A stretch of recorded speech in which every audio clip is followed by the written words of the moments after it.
Hey guys, welcome to our new setup. If you've been over on our Twitch channel, you already have seen the setup, but I got some pads and stuff up here, so now I can officially call myself a crazy person because I am surrounded by padded walls. Anyway, regardless. So, I have something here today that I was very excited for. I know you guys in the Magic the Gathering community have been very helpful. You guys have really shown me a lot of love. And I did something recently. Normally, I have a different kind of collection, which I'll show off in a separate video. But I wanted to kind of get an idea, or wanted to show you guys something that I got today, which was well, I shouldn't say my very first, but my very first one that I bought. I got a reserve list card. That's right. Reserve list. So, for those of you who don't know what the reserved list is, also this is a hella off-center Catacomb Dragon. You should see this other one. I bought two. I got about two of these things. Yeah, you should see how off-center that one is. Like, when people sell near mint copies of reserve list cards, it's probably ones they already haven't gotten graded yet. Maybe. At least that's probably going to be the case. If I were selling reserve list cards, that's what I would do, but that's just because I know their worth, I guess. I bought this card. It was like $8 a card. Currently, it looks like it's up to about $9 a card now. For those of you who don't know what the reserve list is, I'll give you a small little, introduction. The reserve list is a set of cards that were released way back in the day. I'm talking like 90s, way back in the day. Cards that were specifically put on a list to never be reprinted ever. Ever. They were never to be reprinted, and they were never to be reprinted in a form that was the same as the form that they were in, right? So like with the same art or the same effect, right? No monster could have the same effect, or no magic card could have the same effect as the card that is on the reserve list previous to it, because at that point it's just a copy of it, right? So they had to kind of change things.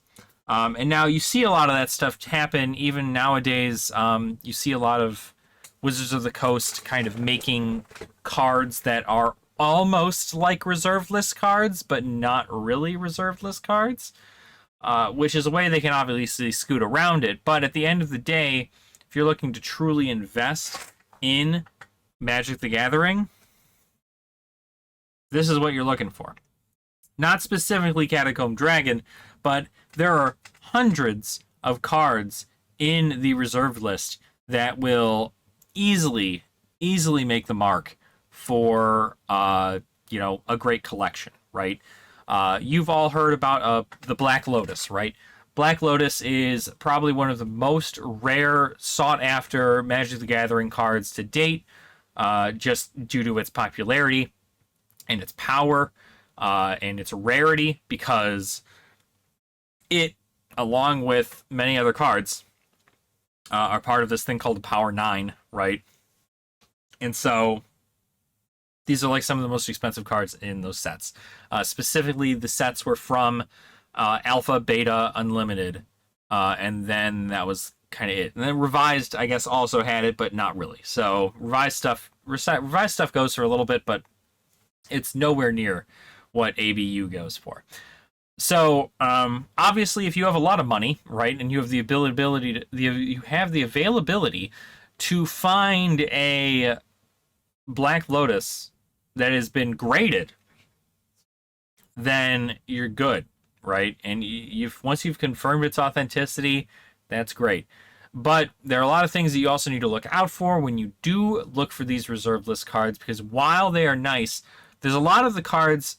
Black Lotus, for instance, Black Lotus goes for like well over $150,000 for a Black Lotus, depending on its like origin, right? If it's from Unlimited, from Beta, or from Alpha.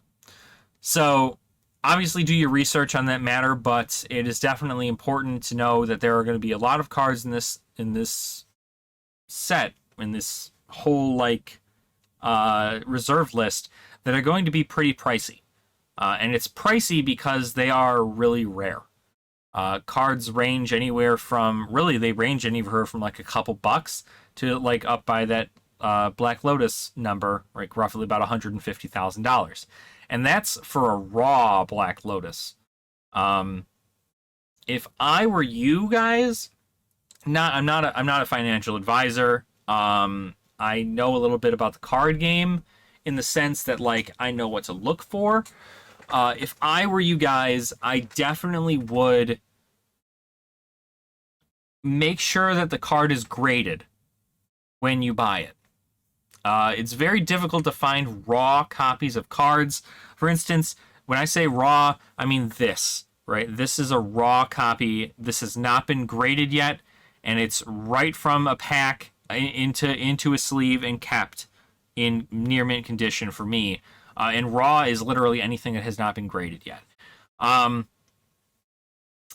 you want to get the big ones graded.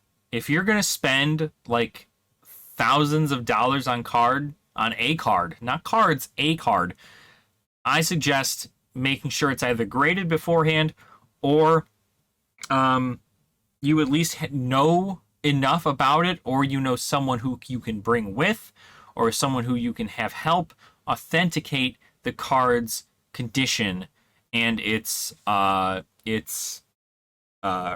authenticity before buying it. Because as soon as they send that stuff out to you and you get it, and you just, most people are going to put it in a sleeve and they're going to put it in a binder, and they're not going to worry about it, right? They're not going to worry about whether or not the card is real.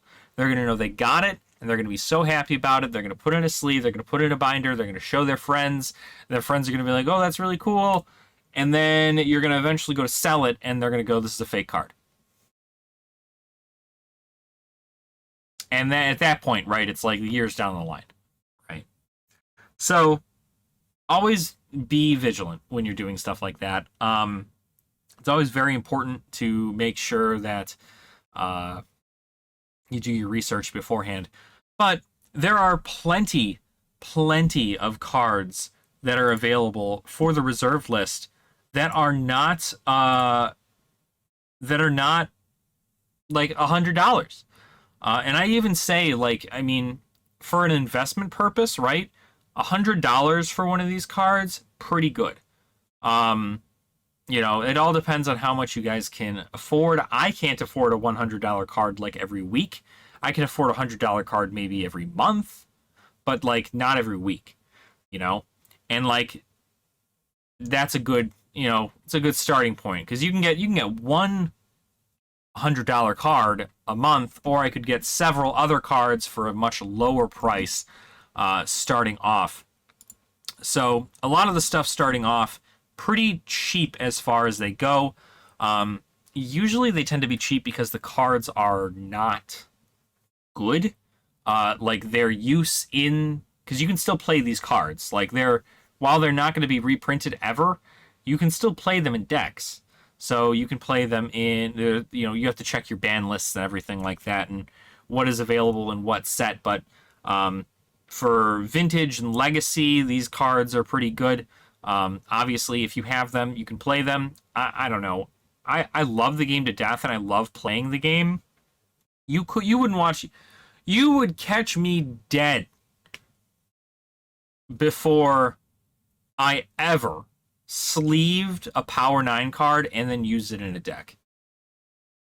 I'd be dead. I wouldn't. No, don't. I wouldn't do that. But that's just me, right? I value the collectability of it at that rate more than I value the play style of the game. I could just play standard for like literally a fraction of the amount of money that I'd spend on reserve list cards and have just as much fun playing. Hell, I can play modern at that rate. But just kind of watch your stuff, right? Don't just go crazy with your money. Spend your money on things that you need first, like your bills and your debts and all that stuff, and then you can play around with cardboard. like I said, it's just financial advice. I am not a financial advisor though, so like don't take that to heart. But yeah, so there's a lot of cards that go for pretty cheap. Cards from Homelands, some early cards from Mirage and from Ice Age are pretty good. I mean, you got stuff like let's see, the Razorian Badger. Yeah, the Razorian Badger. It's just a badger. I'll throw it up on the screen here. So that way you guys can see what a Razorian Badger is. This card currently goes for a whopping $1.50 as of right now, as of when this is posted. So, you know, you can get it, and it is a reserve list card, but the odds of it going up in value or like tank, I mean, it's pretty up there because it's only $1, right? These cards at being only $8.50, $9 a piece, right? It's like stock markets. They can go up, they can go down, they can go up, they can go down. It all depends on what's going on. So, got to be aware of those things when you buy them. Don't buy things at $1 and expect them to go up to $20 in the next 10 days. It probably won't happen, so you're just going to have to deal with that. Another thing is obviously the more rare the more expensive the card is, it means it's either more rare or more powerful than most other things. There are some sleeper cards that exist within the reserved list.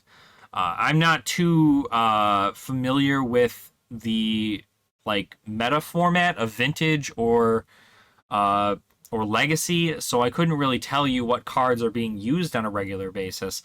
But I do know that normally if you go look through the reserve list, just go Google the reserve list for Magic the Gathering. Look through the list and just find a card you like, right? That's like the best thing as far as like trying to find something that you to start a collection. Find something you like, find a card you like, right? I like dragons, so I bought some dragons, right? I also like the angels, probably going to buy some angels. Fiery demons, I also like that. These are all things that I enjoy, having a collection of, and it's really cool. But obviously, you take it as is. Now, the whole thing is that, you spend your money the way you would, but you're going to want to also diversify. You can either get a position or diversify or kind of do both depending on how much you put in there. So a position, essentially in this method, if I remember correctly, a position is like if I bought 200 of these Catacomb Dragons at $8 a piece, right? Do the math. That's like, what is that? $1,600, right? $1,600. If I bought 200 of these, right?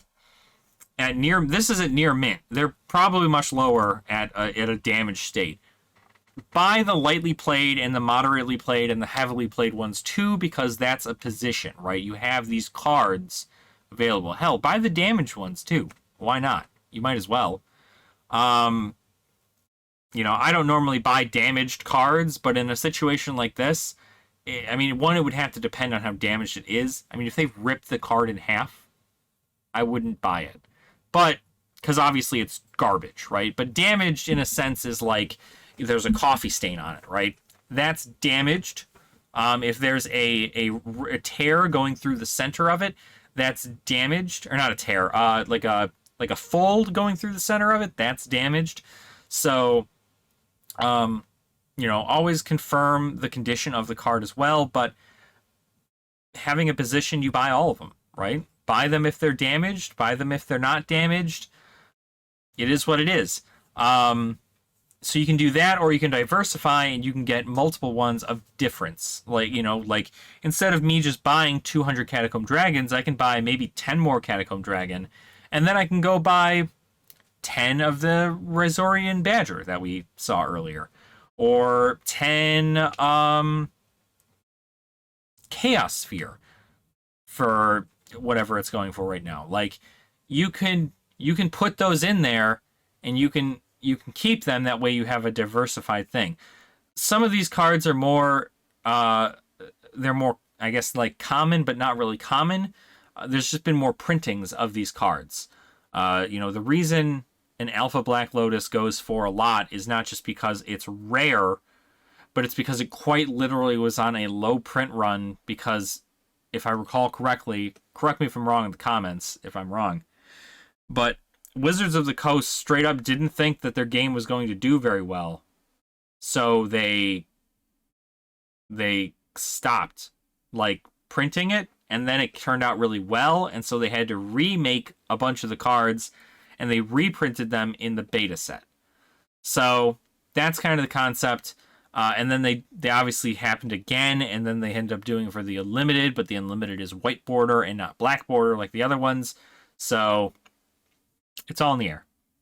But with a lot of these other cards, like with Mirage and with Ice Age and Homelands, Fallen Empires, those things were, there was a lot printed for these things. So the odds of you finding them out in the wild are pretty good. It's not often a time where you wouldn't be able to find something like this. Like, I would imagine you can go to any place and find a Catacomb Dragon, right? You'd be able to. Mox Ruby? Probably not. You probably couldn't just go to TCG Player and buy a Mox Ruby. If you can, great. Some collectors probably already beat you to it, but you're doing what you're doing. So, yeah, that's kind of the thing. It's a sense of investment, and the cool thing is, like I said, is that these cards are not ever going to be reprinted. And so if they're never reprinted, they hold a sense of rarity, right? Like Shock, for instance, right? Everybody knows what Shock is. Shock has been reprinted all the time, right? It even got a fancy Japanese alternate art in the Mystical Archives in Strixhaven. Like, Shock has been reprinted. Several of the cards have been reprinted. And it's the thing is that those cards, any card that's been printed after the reserve list that isn't on the reserve list, any card that is not on the reserve list, has an opportunity to be reprinted no matter what. And when you have that kind of sense, right, you hold on to your old cards from the 90s or like the early 2000s, but you also have to know that those cards are going to be, there's a chance that they could be sitting at a $150 price point right now, and literally the next week they could announce a new set with that card in it, and that card's price will drop. Depending. We see a lot of that stuff with like the fetch lands with Modern Horizons 2. A lot of the ones from Modern Horizons 2 are cheap. But the retro frames, the ones that look different, and the foils, really the ones that look different, the retro frames, those are the ones that people want, and those go for a higher price. So it's obviously all secondary market stuff, but as far as reserve list stuff goes, you definitely want to just do your research, right? And I think the best way to get into this is much like myself. You go look through the reserve list, you find a card you like, and you go, is it affordable to me right now? Don't worry about FOMO or anything of that sort. Right now, there's a huge down spike in pricing for a lot of cards. They had peaked obviously sometime like mid 2021, like beginning of 2021, they spiked, and now they're just coming back down, and it's gonna rocket back and forth, and eventually, as long as you just keep buying the cards, you will have a position to where when they reach a incredibly high price point, you won't have to worry. You can sell the cards at that high price point. People will buy them, and that'll be it. But you also have to think about the fact that you're holding a piece of history here with this. If you're able to, you have the willpower to keep it, and keep it for, I'm talking 20 years, right? That's what I'm going to do with my reserve list cards.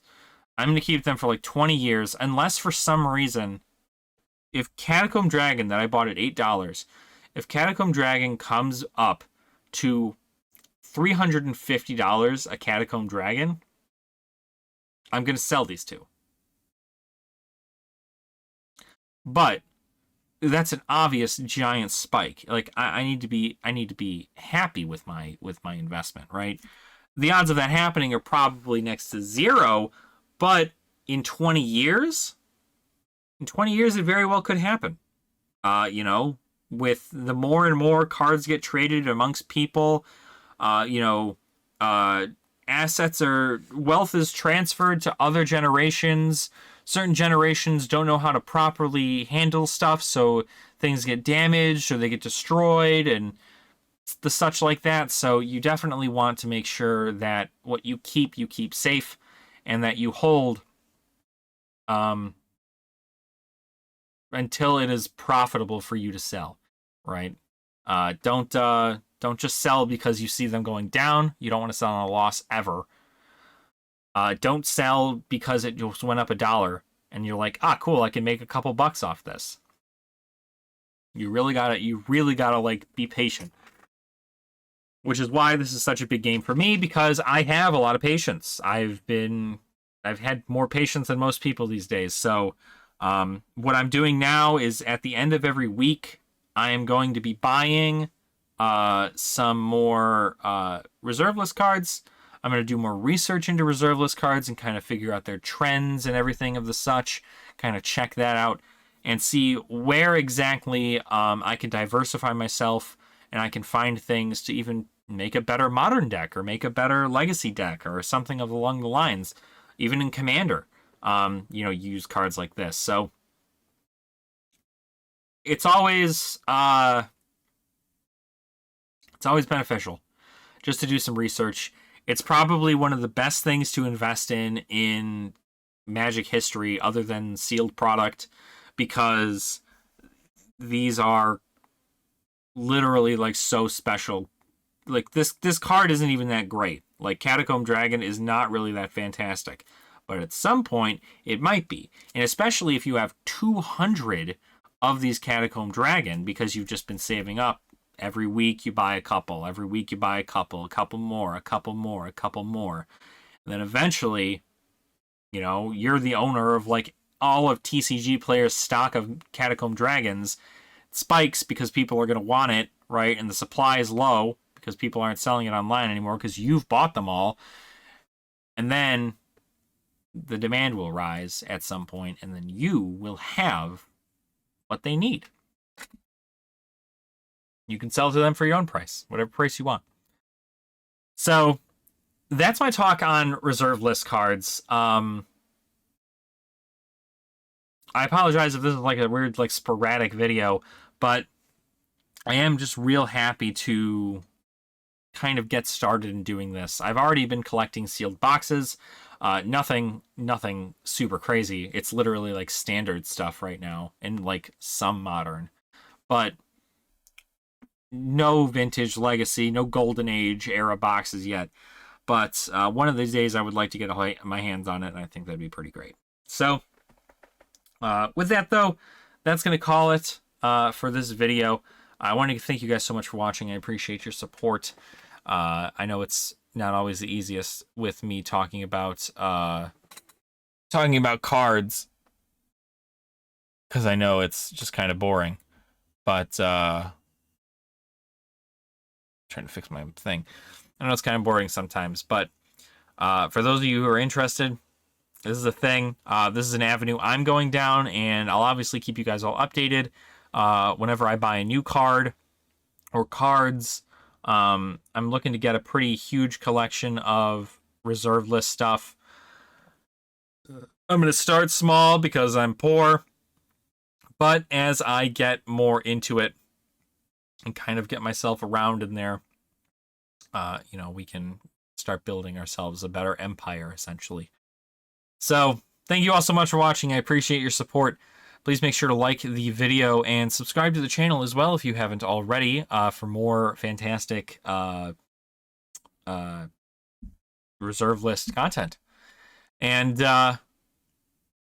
yeah, pretty much that's it. So other than that, make sure to drink your water, eat your vegetables, and don't be a dick.